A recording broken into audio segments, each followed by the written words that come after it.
I don't think I did a good morning in the car today. So I'm going to say good morning in my classroom. It's dark in here because we had the lights off because we're watching call and response videos in music appreciation. So, yeah, today's Wednesday. It's a minimum day. Tomorrow there's no school, but we have parent conferences. And Friday there's no school at all in observance of Columbus Day.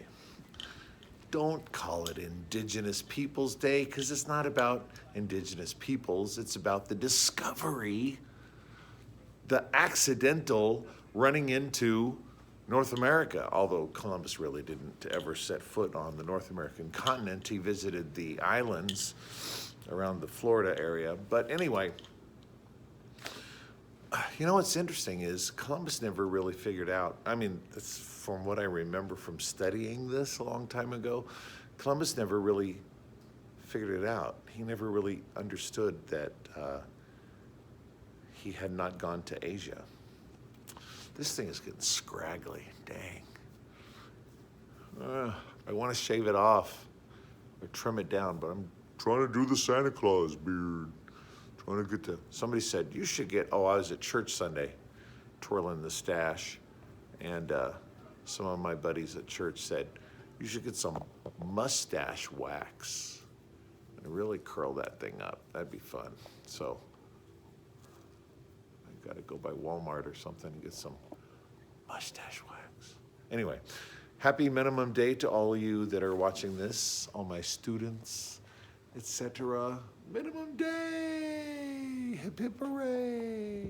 So the highlight of my day turns into a nightmare because people are uncommitted. I'm hearing reports today that 5 of my kids are not going to be here Friday for the football game, for halftime, to be in the band.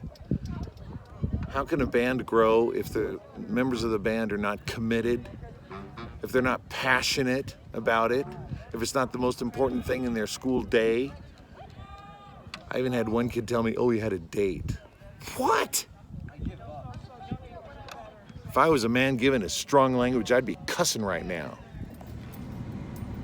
What? That whole time it wasn't recording? Dang, I sang and everything. I sang a little song. I told a little story. I said, I'm just back on campus after taking one of my students home who has been feeling sickly, and his parents were out of town. So he called his mother, and I talked to his mom, and his mom said, yes, you can take my son home. So I just drove him home. He has a nice little place out in the desert. He's got 5 acres out there.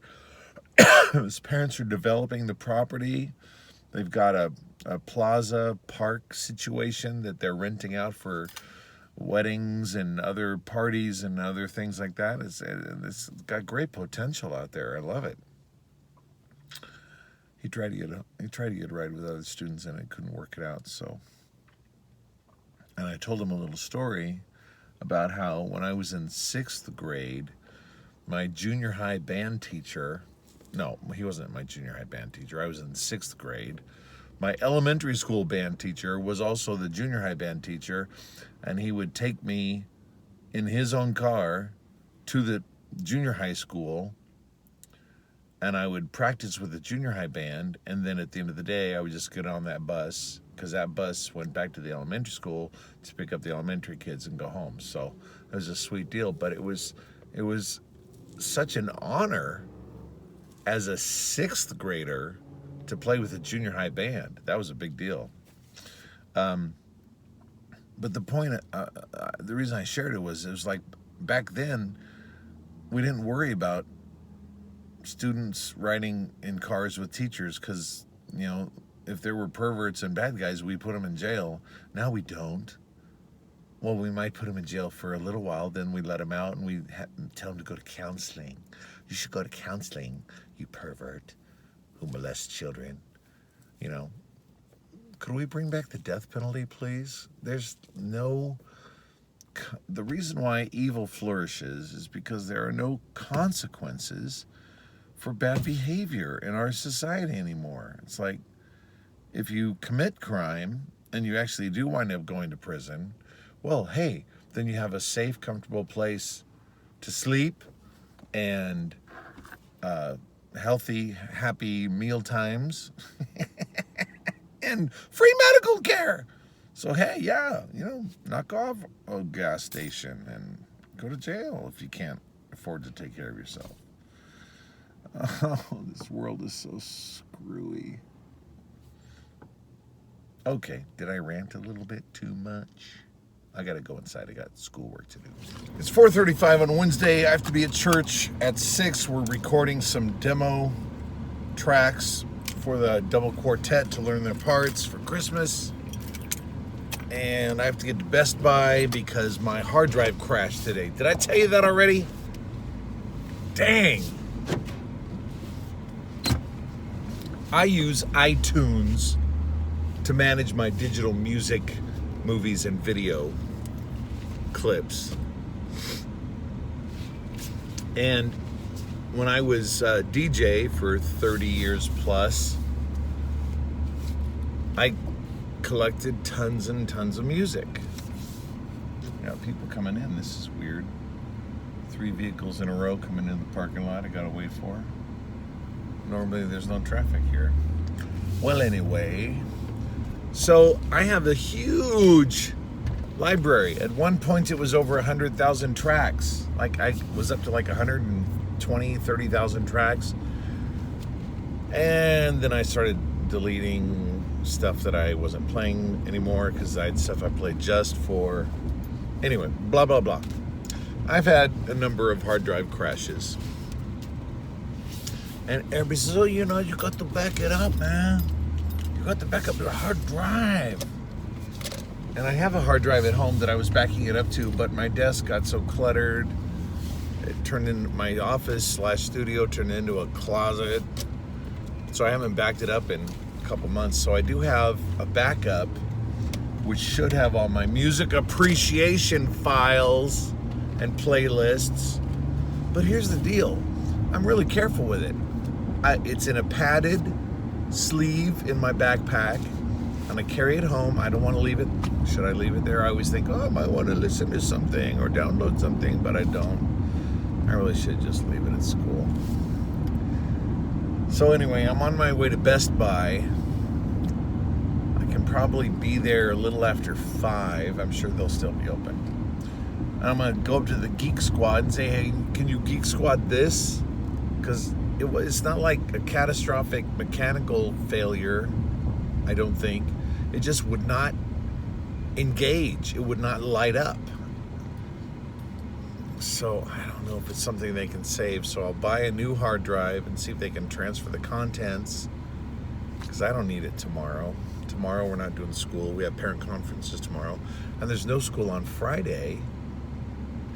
So if they needed a couple days to get the job done, do it. And I'll pay them, because that's tons and tons of media. And I use it in my classroom every freaking day. So I stayed at work hoping that one of my students would show up with their fundraising stuff, and they didn't show up. And apparently I just had to leave. I waited as long as I could. And I drove to Best Buy and waited in line and finally got seen, and they're going to try to save the data and transfer it to another hard drive. So I just spent almost $300 on that. I'm supposed to be at church in 14 minutes, and I haven't eaten, and I'm hungry, and I'm in line at Chick-fil-A. I'm in the drive-thru. So I'm gonna be late to the recording session. I just texted the producer and I told her basically, I'm in line at Chick-fil-A, so record the other guys first. I don't know what else to do. I gotta eat. If I don't eat now, I won't eat till 9:30, and then you shouldn't eat that late before bed.